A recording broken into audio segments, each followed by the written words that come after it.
Donc, chers étudiants, chères étudiantes, nous continuons ce cours du droit international public. Donc, nous avions parlé la semaine dernière, séance dernière, des États. Aujourd'hui, on parle des organisations internationales en tant qu'acteur principal du droit international, jouissant de la personnalité juridique internationale. Les organisations internationales, comme leur nom le désigne, le décline, ce sont des associations principalement des États à l'origine. Les organisations internationales intergouvernementales représentent associations des États qui sont des organisations internationales gouvernementales ou intergouvernementales, sont des sujets du droit international, sont aussi des sujets du droit international. Ils sont, bien sûr, concernés et destinataires par les règles du droit international et ses principes, et ils sont aussi assujettis au cadre conceptuel qui résume les droits et les obligations émanant des instruments internationaux. La Cour internationale de justice, dans son avis consultatif rendu en 1949 sur la réparation des dommages subis au service des Nations Unies, a préféré s'en tenir à la lecture de la charte et à la théorie des pouvoirs implicites pour constater l'existence de la personnalité juridique de l'ONU. Les services de l'ONU ont été endommagés et que cela a donné lieu à une saisine de la Cour internationale de justice. Et c'était la première fois que la Cour internationale de justice de La Haye doit statuer sur un différend dans lequel une organisation internationale, en l'occurrence l'Organisation internationale des Nations Unies, qui est en partie. Donc, la Cour internationale de justice, dans son arrêt célèbre en 1949, sur les dommages subis au service des Nations Unies, avait bel et bien reconnu, bien sûr, la personnalité juridique, à l'organisation internationale, à l'Organisation des Nations Unies. Et dans ses arguments, il s'est référé bel et bien à un instrument juridique international qui est la Charte des Nations Unies, et aussi, bien sûr, qui est une charte constitutive des Nations Unies et qui procure, par conséquent, la personnalité juridique à l'Organisation des Nations Unies. Donc, un courant important de la doctrine aussi estime aujourd'hui que c'est en vertu du droit international général qu'une organisation internationale acquiert la personnalité juridique. C'est-à-dire que les organisations internationales intergouvernementales, c'est un courant, c'est une pratique, c'est une coutume, et que la question des Nations Unies constitue une référence pour les autres organisations internationales, puissent aussi en bénéficier de cette personnalité juridique internationale, en même titre que les Nations Unies et en même titre que les États en tant qu'acteurs internationaux et en tant, bien sûr, que destinataires par des instruments internationaux. La réunion de certaines conditions, tout de même,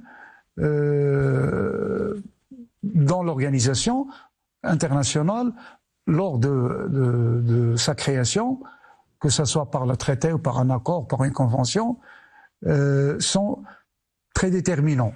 Car au moment aux circonstances de la création, cette organisation internationale peut explicitement et expressément, dans ce texte constitutif, reconnaître que l'organe est susceptible d'exprimer, de jouir de cette personnalité juridique internationale.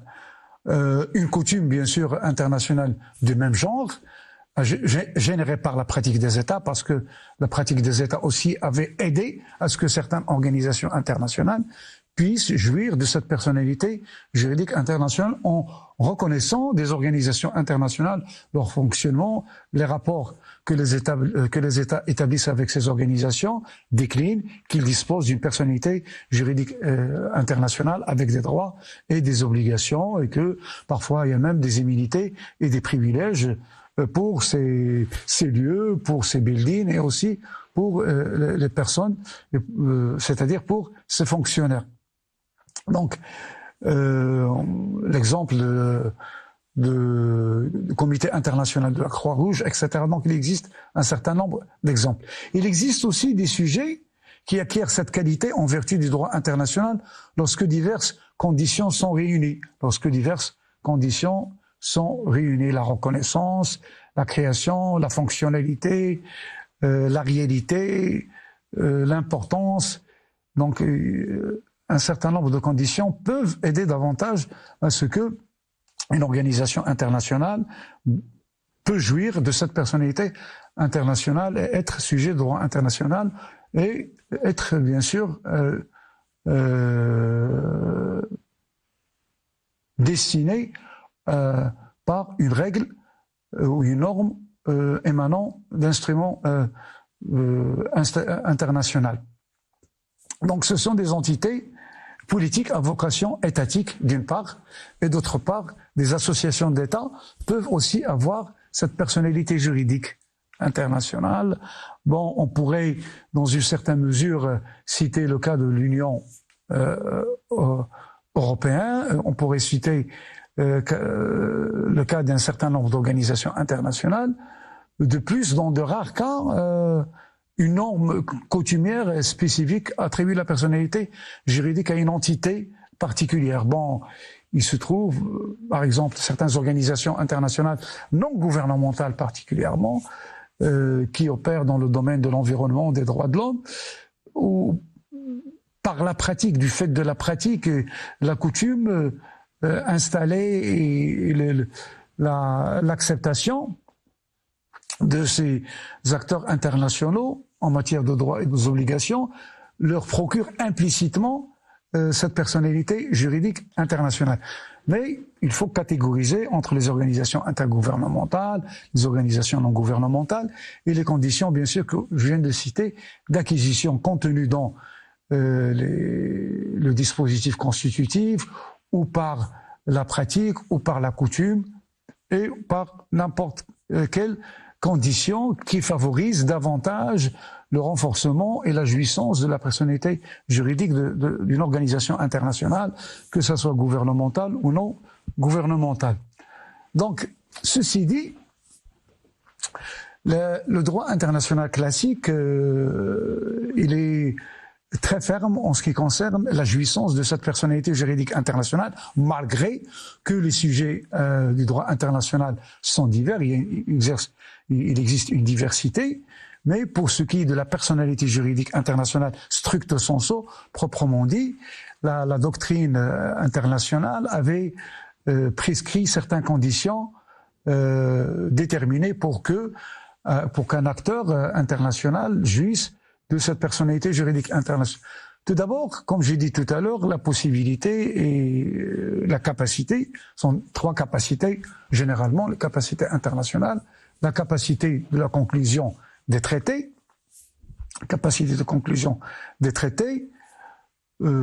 c'est-à-dire des accords, des conventions, des protocoles, etc. Ce sont des engagements, c'est-à-dire la création des instruments internationaux. Lesquels instruments internationaux qui seront opposables à tous? Cette première capacité, l'établissement des relations diplomatiques, il faut que cet acteur international jouit de la capacité et de la possibilité d'établir des relations diplomatiques et de par conséquent de bénéficier des privilèges et des immunités que procure ce statut en droit international par la Convention de Vienne, etc., pour les représentations diplomatiques et consulaires. Donc, c'est cette deuxième capacité qui pourrait être trouvée chez certaines organisations, Nations Unies ou d'autres organisations internationales.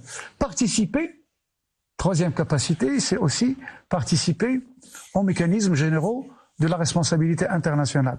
Participer aux mécanismes généraux de la responsabilité internationale, c'est-à-dire être aussi sujet de responsabilité internationale en matière d'une observation, d'un principe du droit international ou d'un acte non conforme au droit international, le déclenchement de processus et des mécanismes de responsabilité internationale, que ce soit indemnisation, que ce soit autre sanction ou autre nature de poursuite qui est régie par le système international qui est régi dans des textes internationaux, cette organisation internationale aussi pourrait faire l'objet de cette responsabilité internationale. Donc voilà les trois capacités que la doctrine a regroupées pour désigner les acteurs internationaux qui peuvent jouir de la personnalité juridique internationale et être destinataires de droits et d'obligations et décisions justice, pour les distinguer aux autres sujets destinataires uniquement du droit international ou protégés par le droit international. Et comme j'ai dit l'autre séance, il existe une autre perspective, une autre conception qui élargisse la personnalité juridique internationale à toutes les catégories, même aux individus, à partir du moment où les personnes qui ont fait l'objet d'abus en matière de droit humanitaire, droit pénal humanitaire, ils peuvent rester en justice, ils peuvent saisir la Cour pénale internationale ou une juridiction pour pouvoir faire valoir leurs droits sur la base du droit international, Donc, il faut prendre en considération ces mutations, ces perspectives et ces conceptions quant à la qualité de la personnalité juridique internationale comme il est voulu actuellement dans la pratique internationale, généralement émergent et entendu, que ce soit par les États eux-mêmes, qui reconnaissent bien sûr la qualité des individus qui ont fait l'objet des abus de pouvoir saisir la justice internationale. Donc le sujet du droit international sont au bénéfice d'une telle capacité, le droit international classique, qui est inhérente, étroite, liée à la personnalité juridique internationale. Donc les Nations Unies, exemple les Nations Unies, l'organisation des organisations, et on a vu que la jurisprudence de la Cour internationale de justice quant à l'octroi et à la reconnaissance de la personnalité juridique internationale, suite aux dommages subis au service des Nations Unies, la Cour s'est référée dans son argumentaire, dans son exposé de motifs, à la Charte des Nations Unies. Donc, les Nations Unies en tant qu'organisation d'organisation, l'organisation internationale, parce que c'est l'exemple le plus éloquent, les acteurs internationaux d'organisations internationales qui jouissent de la personnalité juridique internationale, les organisations internationales sont créées par les États à travers les accords des conventions internationales. Donc, les compétences de ces organisations édictées et stipulées dans les textes constituants. Les organisations internationales disposent d'un degré limité de la personnalité juridique par rapport aux États membres constituant les organisations. Ces organisations internationales peuvent passer des engagements, des accords, des conventions, des engagements internationaux, bien sûr des engagements internationaux émanant d'instruments internationaux. Les représentants de ces organisations, comme j'ai dit tout à l'heure, bénéficient de l'immunité et des privilèges. Le texte constituant les organisations peut aussi définir les domaines des décisions des États membres par rapport à certaines questions particulières. Donc les pouvoirs reconnus à l'Organisation des Nations Unies sont des pouvoirs définis dans la charte constituante de cette organisation. Les attributions de l'Assemblée générale qui concernent les matières relatives aux droits de l'homme, les questions économiques et sociales, etc., etc. Donc, il faut dire que la personnalité juridique internationale de l'organisation internationale est bel et bien reconnue aux Nations Unies. Il faut dire que les Nations Unies disposent d'un organe fondamental, d'un organe principal, celui du Conseil de sécurité. Le Conseil de sécurité, on va en parler quand on va parler des sources du droit international, il joue un rôle prépondérant, un rôle déterminant dans la fabrication et dans la production des normes et des principes internationaux et à travers les résolutions qui émanent du Conseil de sécurité, il a un caractère législatif et aussi exécutif, car le Conseil de sécurité, c'est lui qui a la charge d'exécuter des fois ces principes et ces normes. Donc on a remarqué ça, constaté ça pendant la guerre du Golfe. Donc le Conseil de sécurité, donc comme je viens de le dire, est l'organe qui dispose de la capacité de décision et d'exécution dans les Nations Unies. Donc c'est un organe central. Et quand on parle des Nations Unies, on ne parle de personnalité juridique et de capacités telles qu'ils sont décrites que par rapport au Conseil de sécurité, en tant qu'organe fondamental dans cette organisation. Donc, c'est en accordance donc avec les compétences en matière de maintien de la paix et de la sécurité internationale et ses responsabilités principales dans ces domaines que son autorité est prépondérante. L'autorité, bien sûr, du Conseil de sécurité. C'est l'organe judiciaire principal des Nations Unies, bien sûr, c'est la Cour internationale de justice qui a l'autorité de rendre des sentences opposables sur les affaires dont il a été saisi. Rappelons que la Cour internationale de justice, les compétences de la Cour internationale de justice, on va y revenir pour en parler de cela, ont été déterminées dans la charte et le statut constituant de cette même Cour, plus particulièrement l'article 38, mais dans le contexte, comme j'ai dit au début des secours de l'après-guerre, la qualité du justiciable a été reconnue principalement uniquement aux États. Et il faut que les États, pour pouvoir soumettre leurs différends à la Cour internationale de justice, doivent se mettre d'accord préalablement et déclarer préalablement être tenus par la sentence rendue par cette Cour internationale de justice, sachant que la Cour internationale de justice dispose de la fonction judiciaire et aussi de la fonction consultative, de la fonction judiciaire et de la fonction consultative. Donc, en droit international, la situation est moins claire, est moins claire par rapport à cette question de personnalité juridique internationale, car l'évolution de la société internationale, de la pratique internationale, procure, comme j'ai dit tout à l'heure, la personnalité juridique de facto à certaines organisations internationales. Donc, il faut rappeler que la plupart des acteurs sujets de droit international, à l'exception bien sûr de l'État, sont bien souvent décrits comme du sujet partiel. Comme du sujet partiel. Ce conservatisme qui existe toujours dans le droit international, imprégné par l'approche classique. Cela vaut notamment pour les organisations internationales. La personnalité juridique ne vaut que dans des limites à leurs fonctions. Il s'agit dans la pratique, pour la doctrine, d'une personnalité juridique fonctionnelle. Une personnalité juridique fonctionnelle, malgré qu'ils reconnaissent la personnalité juridique pour certaines catégories d'organisations internationales, mais ils considèrent que c'est une personnalité juridique fonctionnelle.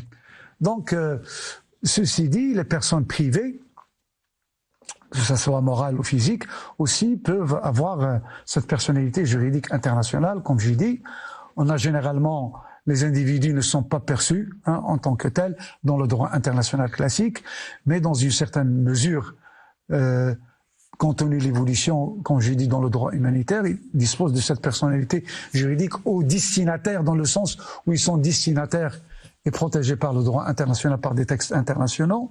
Mais l'évolution, depuis l'affaire du comte Bernadotte jusqu'à l'ère humanitaire, il devient de plus en plus un sujet de droit international. Rappelons l'affaire du comte Bernadotte, l'émissaire des Nations Unies, qui a été dépêché aux territoires occupés en 1948-49 pour pouvoir être médiateur dans le conflit entre les Israéliens et les Palestiniens, mais il a été assassiné par les sionistes.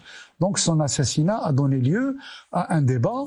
Est-ce que la responsabilité devra être une responsabilité internationale, car il s'agit bel et bien d'un fonctionnaire international. Donc, et à partir de ce moment-là, la question de l'individu, de la personne, l'individu s'il fait objet ou pas de personnalité juridique internationale. Et à partir de ce moment-là, on commençait à reconnaître l'individu en tant qu'acteur international disposant de la personnalité juridique internationale jusqu'à, comme je viens de le signaler, jusqu'à l'ère humanitaire.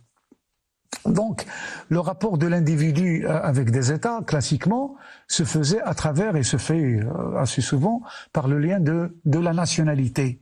Et que ces individus peuvent, comme ils ne peuvent pas, être citoyens d'un État. Donc, la question de responsabilité internationale pourrait être le sujet en cas de subrogation. On va parler de ça tout à l'heure. Donc, la nationalité et le régime juridique applicable pour les nationaux d'un État pour des objectifs définis.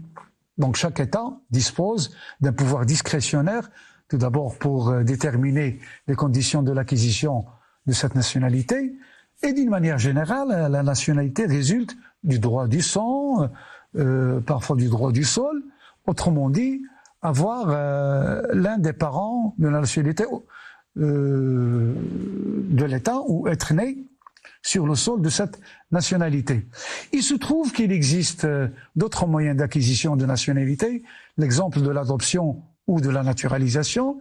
Il faut rappeler que les compagnies, les navires, les aéronefs, ainsi que les engins de transport internationaux ont souvent, pas souvent, mais ils ont la nationalité des territoires, des pays d'enregistrement, des ports d'attachement, comme les ports d'attache pour les navires et aussi pour les aéronefs, pour les avions. Donc ils ont une nationalité et que la loi applicable à l'intérieur de ces aéronefs, c'est de la nationalité. Il est d'une importance aussi considérable du point de vue de la responsabilité internationale parce que parler de la personnalité juridique internationale et des acteurs internationaux, c'est en conséquence parler de mécanisme de la responsabilité internationale et le rattachement du lien de la nationalité. Donc surtout dans les circonstances qui amènent les États à régir et conduire les comportements de ces nationaux à l'extérieur du territoire d'origine, ou bien de protéger ces nationaux, Donc il existe le régime de la protection diplomatique. Le régime de la protection diplomatique, un régime classique, est un régime de subrogation. L'État se substitue à son ressortissant pour la question de la responsabilité. Bon, la question de responsabilité. Ça, c'est le régime juridique de la responsabilité classique, la responsabilité internationale classique. L'extraterritorialité des États, comme on a dit tout à l'heure, applicable aux navires, aux aéronefs, et la souveraineté est un élément fondamental dans ce raisonnement. Souveraineté est un principe constitutif de l'État et un principe fondamental du droit international classique. Cette souveraineté qui n'est qu'une prérogative exclusive de l'exercice suprême de l'autorité politique sur un territoire donné, terrestre, aérien ou maritime, tel que la mer territoriale, aussi sur la population qui se trouve sur ce territoire. Aucun État ne peut exercer une autorité politique à l'intérieur d'un autre État. Ainsi donc la souveraineté est étroitement associée à l'indépendance politique. Les doctrines du droit international classique ont développé le principe selon lequel les États peuvent prétendre plutôt à l'exercice de la souveraineté exterritorialité sur leurs citoyens et sur, par exemple, le statut de droit de la famille, etc.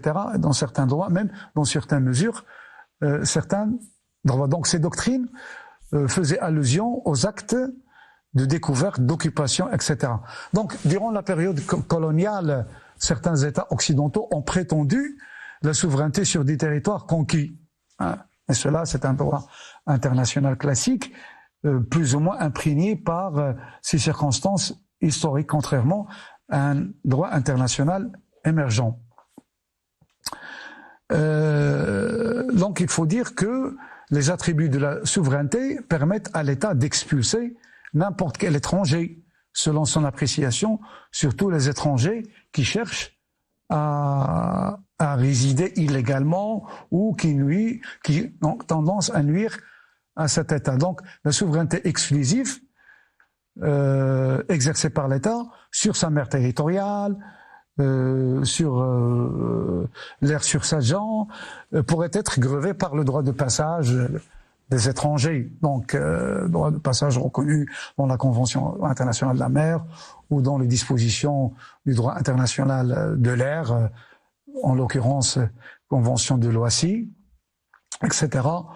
Mais les États riverains ont la possibilité de la poursuite des pirates des mers, même à la haute mer. Toutefois, c'est l'État côtier qui exerce cette compétence par rapport à cette piraterie. Donc voilà généralement les évolutions par rapport à la personnalité juridique internationale, en conséquence personnalité juridique internationale, subrogation de l'État pour ses nationaux, sa capacité d'octroyer la nationalité et le régime de la responsabilité internationale émergent qui concerne aussi, bien sûr, les individus et qui concerne le droit international pénal. Donc voilà ce qu'on pourrait dire sur les acteurs internationaux, sujets du droit international et en même temps destinataires des normes et des principes et des obligations et des droits émanant des instruments internationaux et qui en conséquence impactent l'ordre juridique international et le système juridique international. Donc voilà plus généralement ces acteurs qui sont en continuelle évolution et qui contribuent d'une manière directe ou indirecte dans le processus normatif du droit international. Et merci.